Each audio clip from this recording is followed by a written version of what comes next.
मग आपण त्या सुक्या बोंबलांना पाण्यामध्ये उकळून घेतलेलं आहे. 5 ते 10 मिनिट उकळून घेतल्यानंतर ते असे होतात.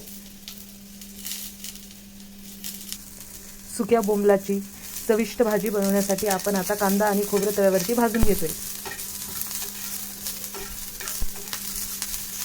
ह्याला चांगलं भाजून घेऊन आपल्याला ह्याचं वाटण करायचं आहे. याच्यामध्ये अद्रक लसूणची पेस्ट पण घालू शकता किंवा सोबत भाजू पण शकता.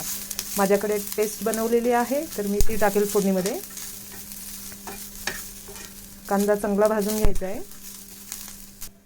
आपला कांदा आणि खोबरं चांगलं परतून झालेलं आहे. गोल्डन ब्राऊन कलर आलेला आहे. आता आपण याचं वाटण करून घेऊया.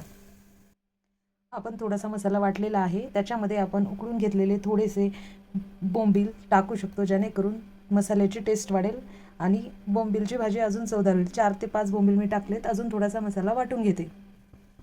आपण पॅन गरम करून घेतोय. त्याच्यामध्ये 2-3 चम्मच तेल घालूया. तेल थोडंसं गरम झालं की जिरे घालून आपण तयार केलेलं वाटण, जिरे चांगले तडकलेले आहेत. तेल पण गरम झाले. आता आपण ह्याच्यामध्ये अद्रक लसूण पेस्ट आणि बनवलेलं वाटण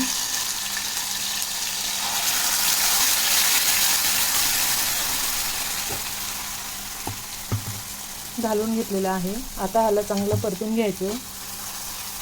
मसाला वाटताना थोडंसं पाणी टाकलेलं, त्याच्यामुळे पूर्ण तेल सुटेपर्यंत हा मसाला चांगला परतून घ्यायचा आहे. मसाला परतायला थोडासा वेळ लागतो. आता पाणी घालून वाटलेला मसाला असतो, पाणी आटेपर्यंत आपल्याला त्याला चांगलं परतून घ्यावं लागेल. आता आपण याच्यामध्ये लाल तिखट, हळद,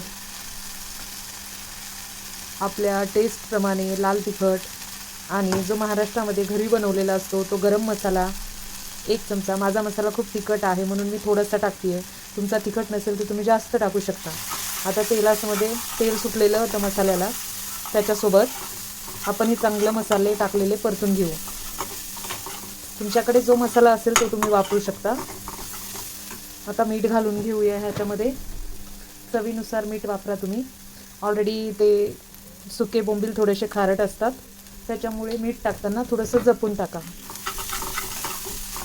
ह्याला आपण चांगलं परतून घेऊ. मसाला असा घट्ट झालेला आहे. ह्याच्यामधून चांगलं तेल सुटते. आपण टाकलेले मसाले पण ह्याच्यामध्ये पूर्ण मिक्स झालेले आहेत. आता आपण याच्यामध्ये सुके बोंबील टाकून घेऊ, जे आपण उकळून घेतलेले आहेत.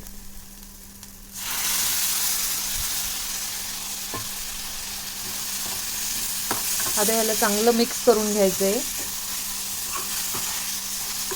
ही भाजी खूप चविष्ट लागते. खूप कमी लोक बनवतात अशी भाजी, पण महाराष्ट्रामध्ये ही भाजी खूप खाल्ली जाते. कोणी आजारी असेल तर जास्त प्रमाणात खाल्ली जाते. याने तोंडाला खूप चांगली चव येते. आता आपण सगळं व्यवस्थित मिक्स केलेलं आहे.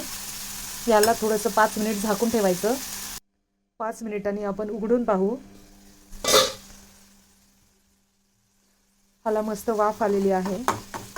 कोणाला सुक्कं हवं असेल तर तुम्ही असंच खाऊ शकता, असंच ठेवू शकता. अजून 5 मिनिटं झाकून ठेवून चांगलं परतून त्याचा म्हणजे पूर्ण स्वाद मसाल्यामध्ये उतरला पाहिजे, असं यासाठी अजून 5 मिनिट झाकून ठेवायचं. मला एवढं सुक्कं नको आहे, थोडीशी ग्रेव्ही हवी आहे, म्हणून मी थोडंसं पाणी घालणार आहे. तुम्ही नाही घातलं तरी चालेल. मी थोडंसं पाणी घालणार आहे याच्यामध्ये, साधारण अर्ध्या ग्लासपेक्षाही थोडंसं कमी.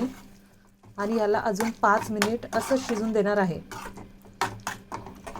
म्हणजे हे चांगल्या प्रकारे शिजतील आणि भाकरीबरोबर किंवा चपातीबरोबर, पोळीबरोबर, कशाबरोबरही तुम्ही खाऊ शकता. भातासोबतही खूप छान लागतात सुके बोंबील. अजून 5 मिनिटासाठी मी लो फ्लेमवरती याला ठेवणार आहे. मग आपले सुके बोंबीलची भाजी तयार होईल. झालेले आहेत 5 ते 7 मिनिट. आपण झाकून ठेवून थोडंसं पाणी घालून बघू कशी झाली आहे भाजी. वा, एकदम सुंदर सुगंध येतोय. एकदम तयार झालेली आहे. मी एकदम हलकीशी ग्रेव्ही बनवलेली आहे. एकदम सुंदर अशी सुक्या बोंबीलची भाजी.